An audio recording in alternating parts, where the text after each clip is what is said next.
What's going on, people? Welcome back to another video. My name is hughwizzy and you're watching Paper Talk. We are back again. Brighton, it's not that early actually. It was my birthday yesterday. Much love for all the birthday messages. So excuse the tardiness, but we are back again to go through the latest breaking news for that ass and see exactly what's making the headlines in the back pages of the most fraudulent publications available to man. We buy them so that you don't have to. We usually buy them anyway. Like I said, I got up a little bit late today, so I haven't been out to buy them, but we've got them in digital form. And we have 5 fraudulent publications to be going through this morning, including the Independent, the Sunday Times, the Sunday Star, the Express, and the Sunday Telegraph.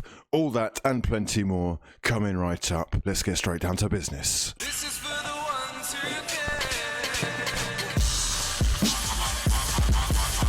And I'm delighted to say that today's video is sponsored by none other than OneFootball, the perfect app for the real football fan, with stats from all the leagues around the world, news articles about your favourite clubs, detailed live game coverage where you can predict match winners and get involved with the community and set up notifications for your favourite clubs or national teams.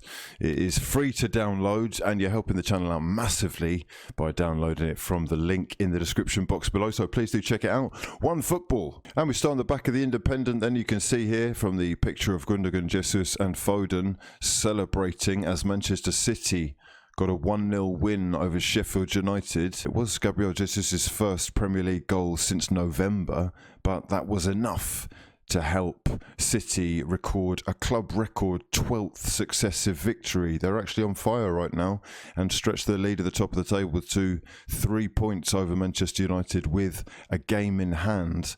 And the consistency that they have shown over December and January is something that Pep Guardiola has been talking about. He went on record to say, we will drop points eventually. It's just about how we overcome it. And they are really looking like favourites for the title right now. Let me know your thoughts in the comment section below. Can they be caught? Will they be stopped? Do they need that striker that people said that they needed, or is Jesus and whoever else filling in going to be enough? Down at the bottom here, a slightly tongue-in-cheek piece from Miguel Delaney, the chief football writer, who says that Solskjaer was pleased despite the draw. This will really infuriate some Manchester United fans. Both sides of fans, though, I think will feel that they could have got more from the game. And Solskjaer saying, we had the bigger chances to win the game, a decent performance defensively. I felt we had a good performance. Luke Shaw on the flip side doesn't seem as impressed. He actually said it's 2 points dropped. He felt that Manchester United were in control and that even though Arsenal had a spell, United were comfortable and had countless massive chances that they should have taken. And you've got to say that if you do want to be involved in a real title race, you've got to be winning games like Sheffield United and potentially Arsenal. Although Arsenal's record against Manchester United of late is really quite good. I think unbeaten in their last 5 with 3 wins and 2 draws. Fans will be panicking because the cracks are starting to appear and there are players that are being exposed on a consistent basis, and it is letting the club down in terms of achieving that 21st title in 2021, which would be so magical. However, the club have been tweeting about their club record 18 Premier League away games unbeaten, which is, as they say, something to build on. Moving into the Sunday Times, here is a piece by David Collins, the Northern editor. It says, sport faces biggest cash crisis since tobacco ban. Gambling logos to be outlawed from all kits. This is after Prime Minister Boris Johnson said that the government will likely support a ban on gambling industry shirt sponsorships across football.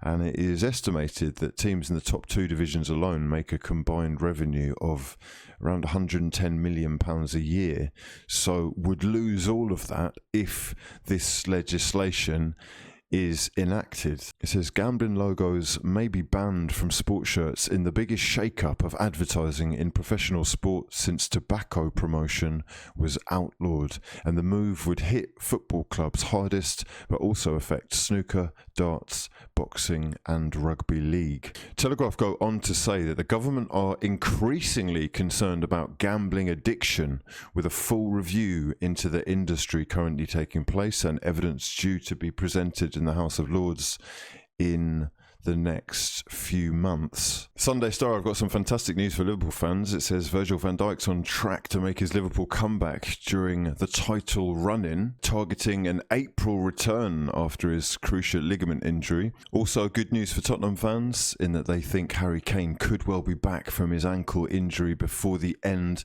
of February. But the main headline, gonna be tough now. Arsenal 0, Manchester United 0. It says United too scared to fight for a title. Roy Keane really sending for Ole Gunnar Solskjaer and the players really after the game by saying that they really looked like they were frightened of going to win. Roy Keane says, people are saying, can you win the league? Can you compete with Manchester City? And it looks like the players have got a bit frightened of the challenge. Let me know your thoughts in the comment section below. Are Manchester United players frightened of the challenge? And do they need reinforcements? If reports are to be believed, Ole Gunnar Solskjaer and Manchester United are hot on the heels of Sevilla's £60 million rated French centre-back Jules Koundé, who's 22, and they're looking to bring him in the summer transfer window to partner Harry Maguire in the long term. Let me know your thoughts on that one. In the back of the Express, we have, of course, the news of Virgil van Dijk's imminent return. That is very exciting. In time for the Premier League climax, aiming for an April comeback, the perfect tonic for Jurgen Klopp. Over here, we've got Roy Keane again, letting rip on Manchester United, tearing into them and calling them frightened after their 0-0 draw. And down here by Simon Mullock, we've got football's death knell, Marcelo Bielsa, saying the English soul is vanishing from the game after Frank Lampard's sacking, which he believes is evidence that English football is losing its soul. And he actually blames foreign owners for it. He says English football, every time it is owned less by the English, has less of the English spirit.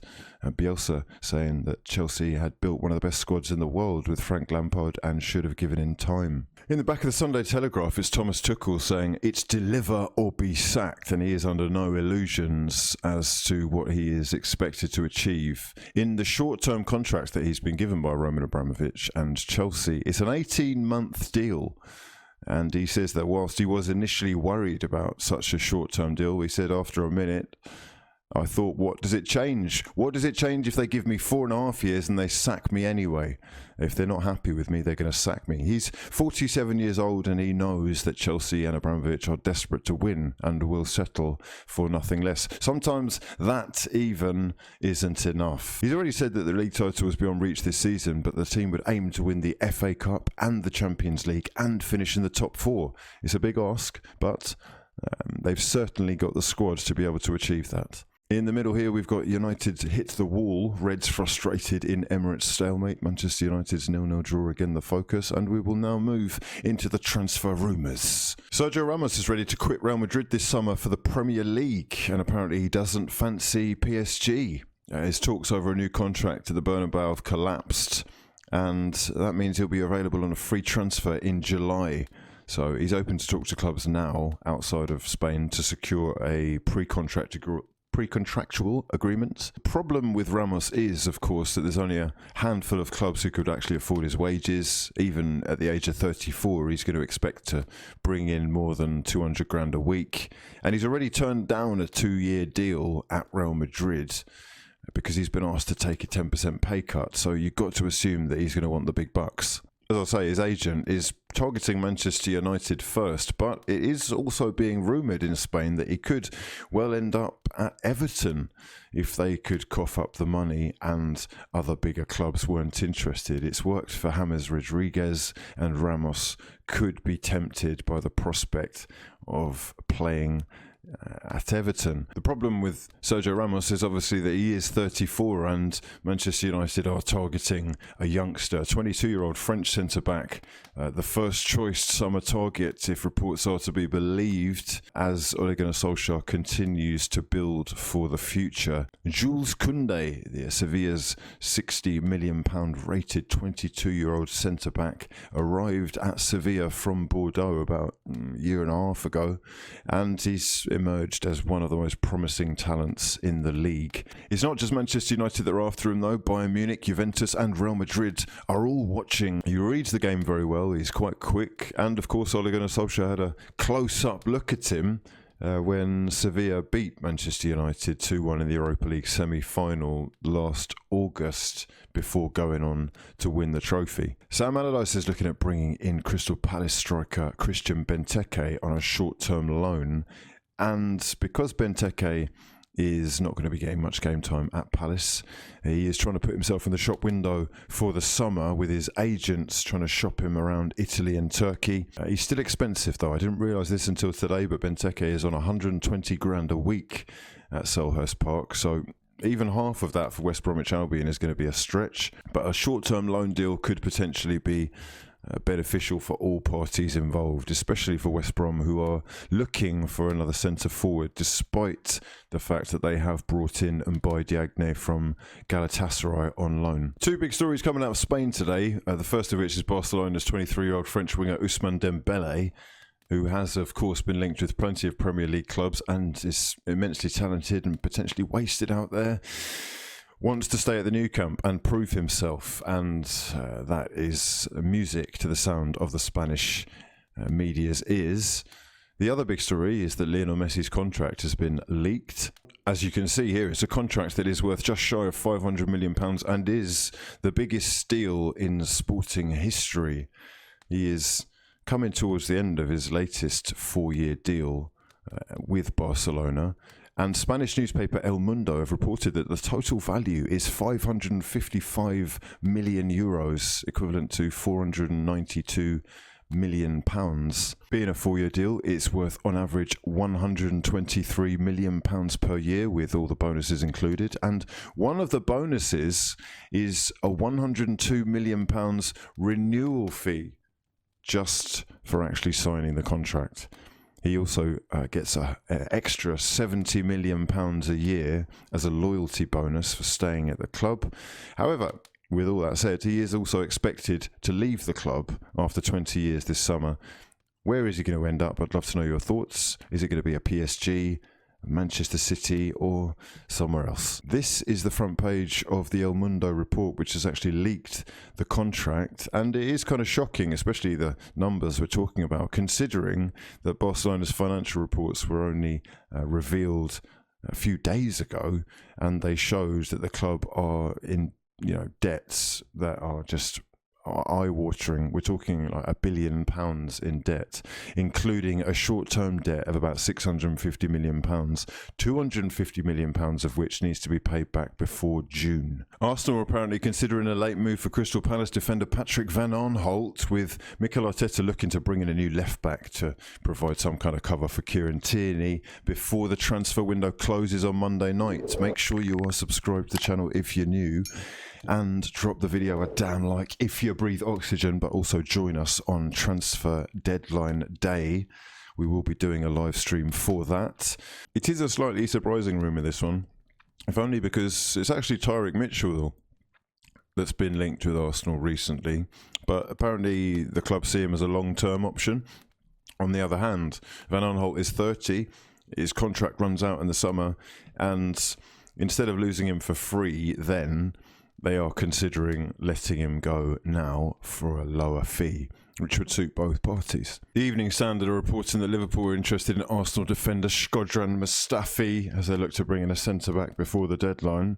They have, of course, been hit hard with the injuries. Virgil van Dijk's news is positive, but, of course, we've got injuries and long-term ones to Joe Gomez and potentially Joel Matip, who went down against Tottenham on Thursday, and they need a short-term solution.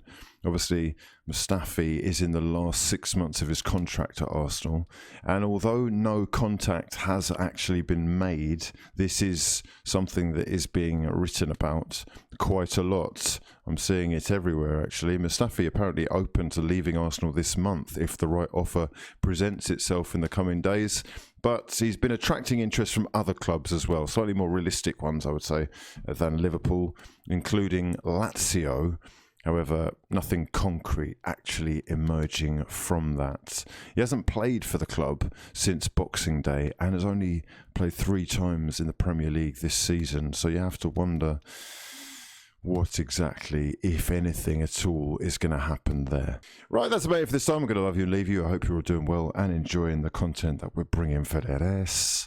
For now, though, my name's hughwizzy, and this has been a lot of fun. Don't forget, we've got the podcast coming out later, the links to which will be in the description box below. But for now, make sure you subscribe to the channel if you're new, and drop the video a damn like if you breathe oxygen. I'll see you in the next one. Peace.